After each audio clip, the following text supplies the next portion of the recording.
Hi, I'm Maria Thea Harris or Velo Sews on social media. Welcome back to Sober 50 podcast on Sew Organised Style. Grab a cuppa, support this podcast on Patreon and relax with us. If you're watching this podcast on YouTube or listening on your podcast app, please like and subscribe to Sew Organised Style podcast. Become a Patreon supporter of this podcast is only a few clicks away. I've invited Alison MBE onto the podcast to discuss her updated The Sewing Book. It's also available on Kindle. Let's watch and listen to Alison now. Alison, thank you for coming onto the podcast for Sober 50 on Sew Organised Style podcast. Thank you. Thank you for having me. I'm so pleased that this time we can actually talk more about you and what it is you've done, are doing, and some of the new things that are coming up this year. Oh, okay. Many people will know you as an author. They will know you as a sewing teacher.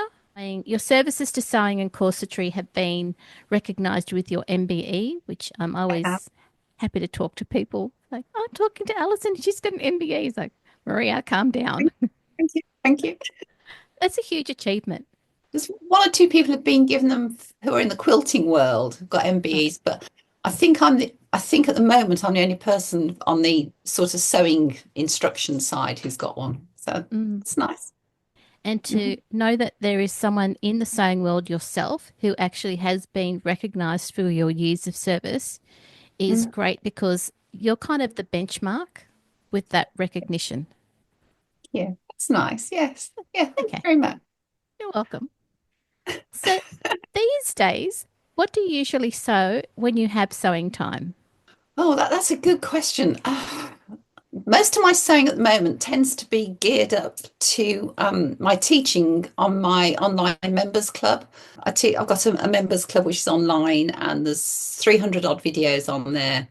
And a lot of my teaching at the moment is, we'll do this on the members club. So I'm making a dress to show that technique, or I'll think I'll make a shirt and do this technique on it, or let's show them how to hack a pattern to do this. So a lot of it tends to be geared up to what I'm teaching on my members club. But if I'm saying for me, I'm doing garments that I need to wear that probably I wouldn't be wearing when I'm teaching. Does that make sense? I wouldn't be wearing when I'm teaching. More jackets and dresses to go together for perhaps going out for a special occasion or things like that. Most of my everyday sewing has to be dresses, I guess. I make a lot of dresses. I've got a lot of dresses. Yeah, a lot of dresses and t-shirts. The dress that you're wearing now, that's a knit? It's a jersey. Yeah, it's a French terry, so it's got the French terry back. This is wardrobe by me, Asta dress. I've made this so many times because although is coming here and it's getting warm and it's lovely, there's still that really cold wind, so I thought this would be nice and snuggly today. Yeah, it's beautiful. What came first for you, the dressmaking, the tailoring, or the corsetry? The dressmaking. My mum sewed, my granny sewed. My granny was the most amazing knitter and crocheted. She crocheted. You call a crocheter? I don't know what they call them.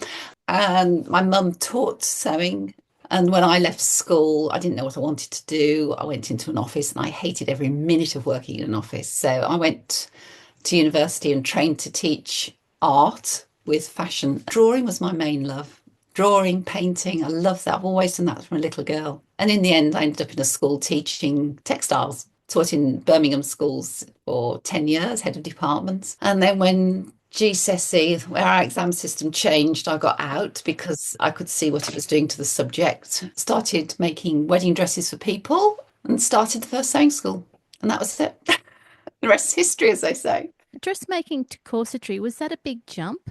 It's a different skill set. Dressmaking and tailoring I've always done.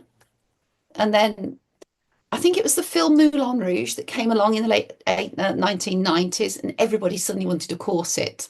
So as a good teacher, you go off and research corsets and the fabrics and the techniques. And they haven't changed since Victorian times. The construction technique, the fabrics we use to make them just haven't changed at all.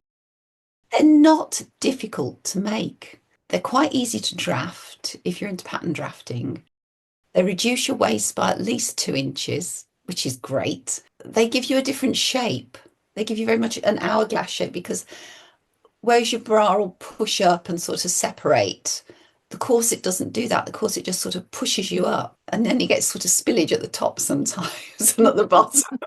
Um, they're not difficult to make. It's a completely different way of sewing. It's all straight line sewing, and Yep. you have to be deadly accurate because you have to sew very close to the edge to get all your casings on. In theory, I can make every garment I wear because I can knit, so I could knit my own socks. But I've Okay. never tried that. I've never tried that. Just, I think if you're a teacher, you're constantly learning, you're constantly questioning, you're constantly finding out why, how. And that's what you should do. Every day is a school day. You've been doing this for many, many years, and maybe when you first started researching, you would be going to books to look at history and references. Do you tend to use books as well as online in the Yeah, same way? I do. I tend books. It depends what I'm looking for, what I'm Yep. researching. I might go to YouTube and look at stuff. I hate to say there's a lot of bad information on YouTube, Mm. lots of misinformation. Um, I've got a huge, huge library of fashion books, textile books. I don't know how many have I got? I must have 500. Going back, some of them go back well into the 1930s.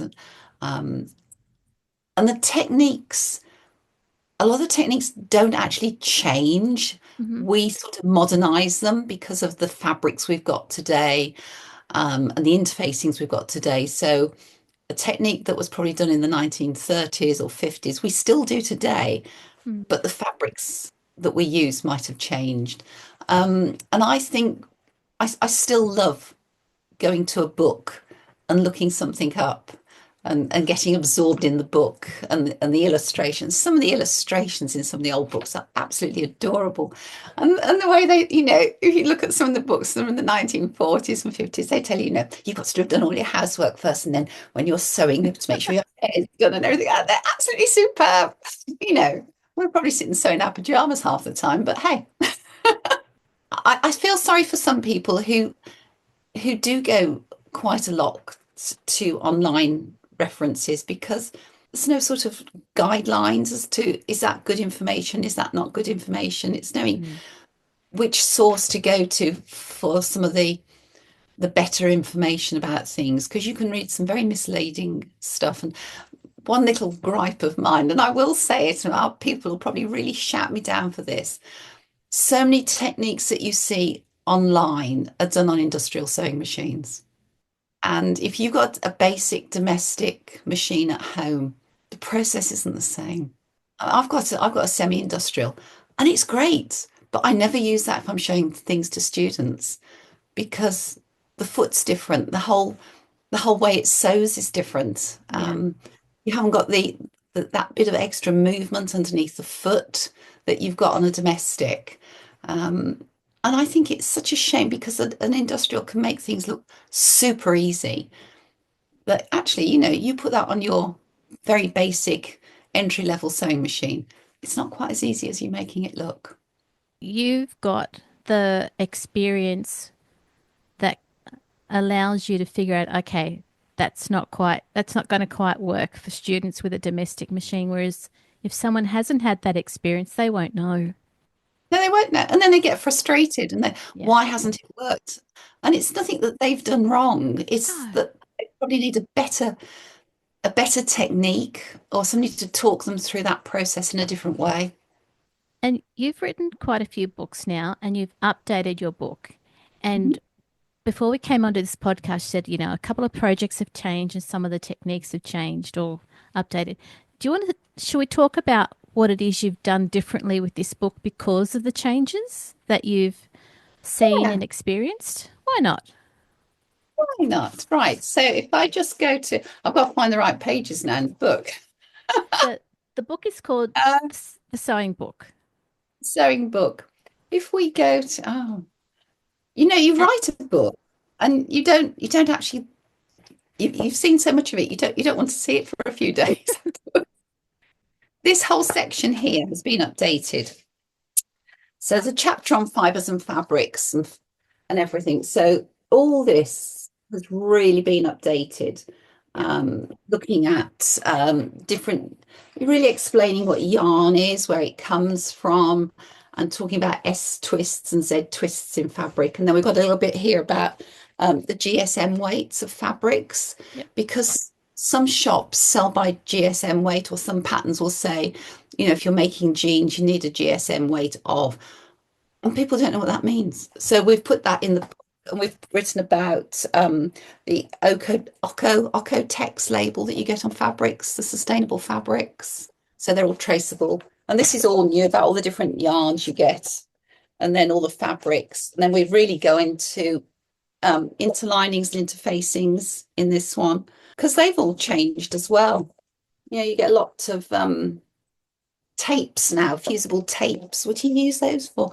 And fusible interfacings are probably the go-to interfacing these days for most people. And it's certainly the go-to interfacing in ready to wear, because it's just easy. The projects this time are now all back at the back, like they were in the very original version. So all the projects are together at the end of the book, and the patterns are downloadable. So you can download it either onto your home printer and print off and stick together, or copy shop version. I'm not sure the version is available yet in every country, because paper sizes are different throughout the world, we've discovered. Yeah. I've discovered that all the time. We've redone the projects. They've been rewritten some of the instructions. This is a new one. There's a dress, very on-trend dress. Yep. It's so nice to wear that dress. I've made it a couple of times. And that's new, a unisex sweatshirt, ever so nice and snuggly to wear. The kimono's the same. The child's reversible coat, that has been so popular. And there is another new one somewhere, a little makeup bag. Cushions, box, storage boxes. Yep. And that's a new one, a little roll-up crafter's roll. Okay. So you can put your little your threads in it, or if you're an artist, you can put paintbrushes in it. That's what it looks like on the inside. So you've got lots of little pockets in, for you to put in whatever you need to take to class. And then you can take the book with you on the Kindle version, so you don't have to carry this around, because it's very heavy. I mean, I was quite impressed that this new book has come out is both hard copy and Kindle version. And just looking at the reviews on Amazon, you've got 800 ratings. Wow. 78% of those are 5-star ratings. Thank you. That's amazing. It's not amazing. I would expect that people would realize that your book is got good information and that it's got really clear instructions. Yeah, I'm very proud of it, and of my publishers as well. It's having a good publisher as well as a good author. And did you get a few other people to help you with updating the book? Writing a book is a huge process. Yeah. This was only an update. So you have DK supply you with a team of people, editors and things like that, and photographers. For certain projects, not so much in the sewing book, but when I did the tailoring book, I did call on 1 or 2 people I know who sew to help me. That way the burden's not all on you, but it means that you can also, I suppose, cross-check what you're doing with people in the same industry. Yes, it is good. The timescales you work to are quite tight sometimes. DK always have the most beautiful colour schemes.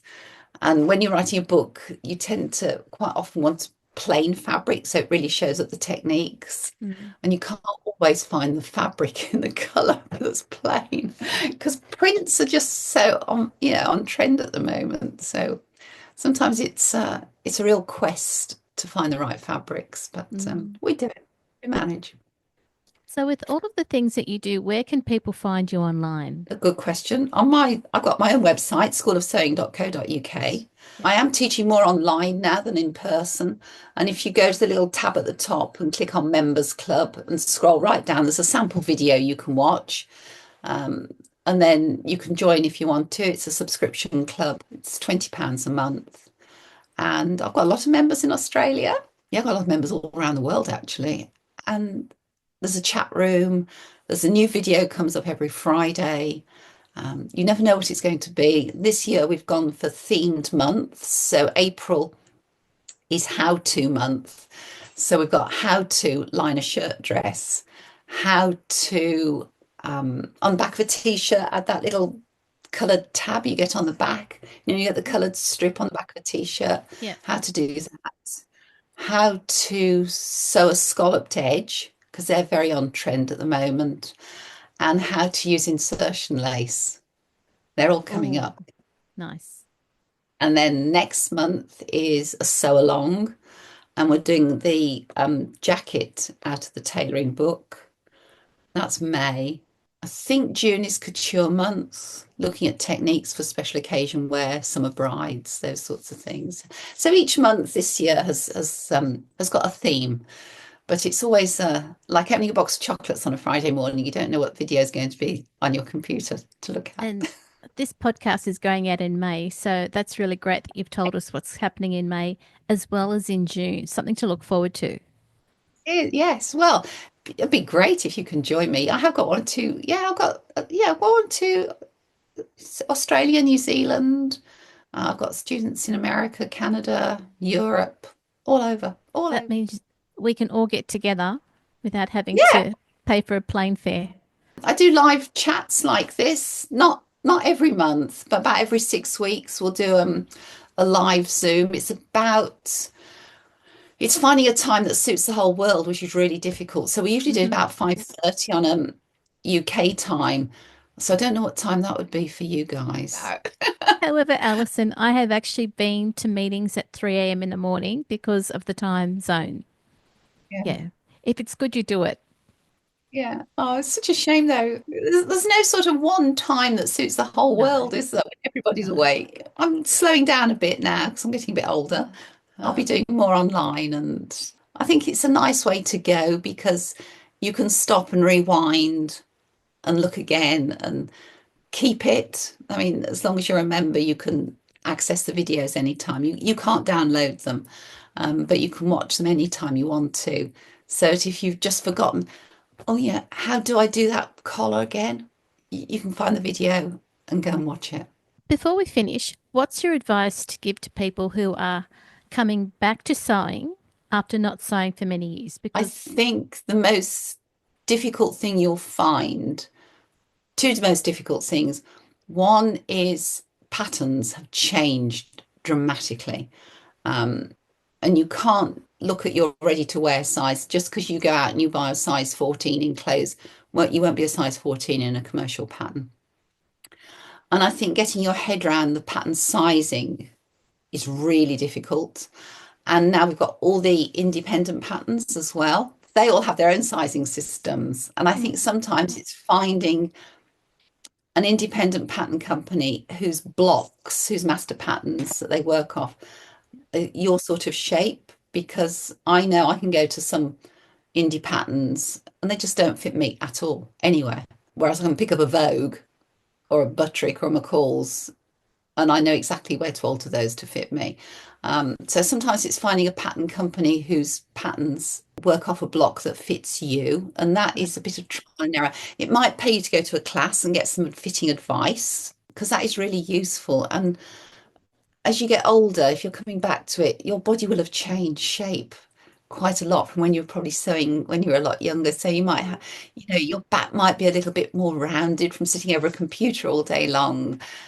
Your waistline might have expanded a little bit. So it's learning how to do all the little tweaks to a pattern that you need. And I think the other thing that's changed dramatically is haberdashery, all the interfacings. Oh my goodness, you need to know your interfacings. And of course, in Australia, you get Visaline. yes, we do. Yes, and we get that in Europe, but in America, it's Pellon, Hmm. and they're not the same parent company, but not the same products.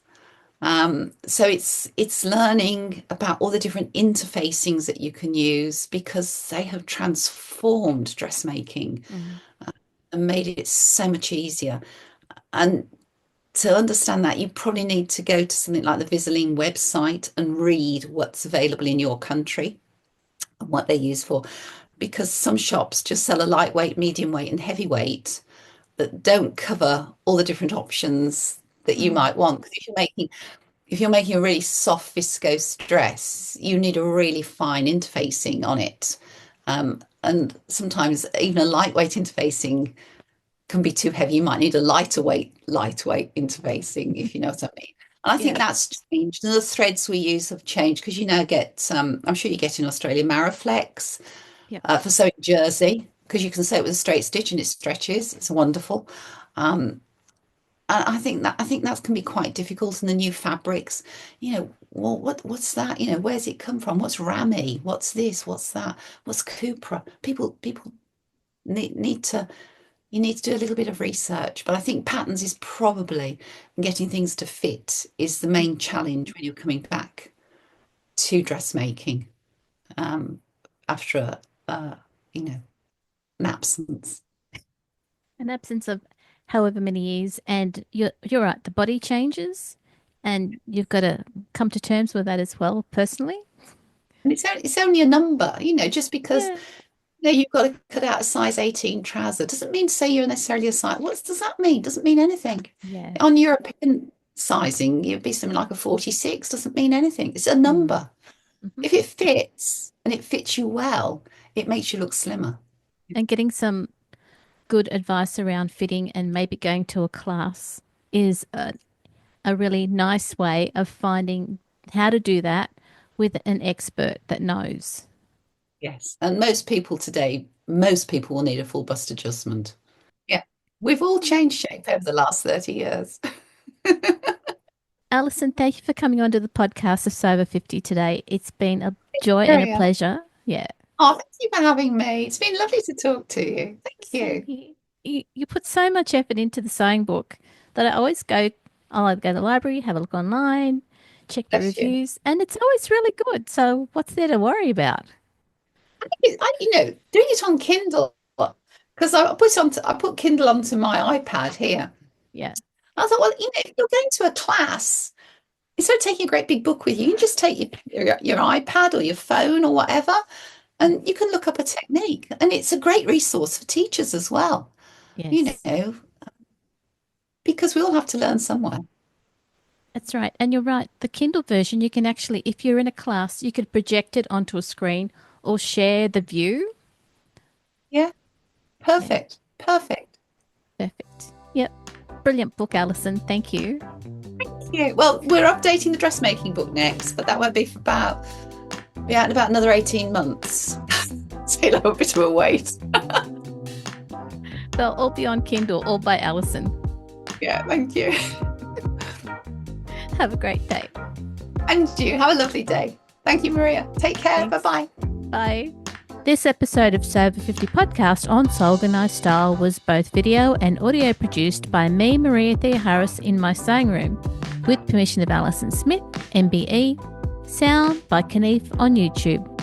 Many thanks for the ongoing monthly support of the podcast Patreon contributors.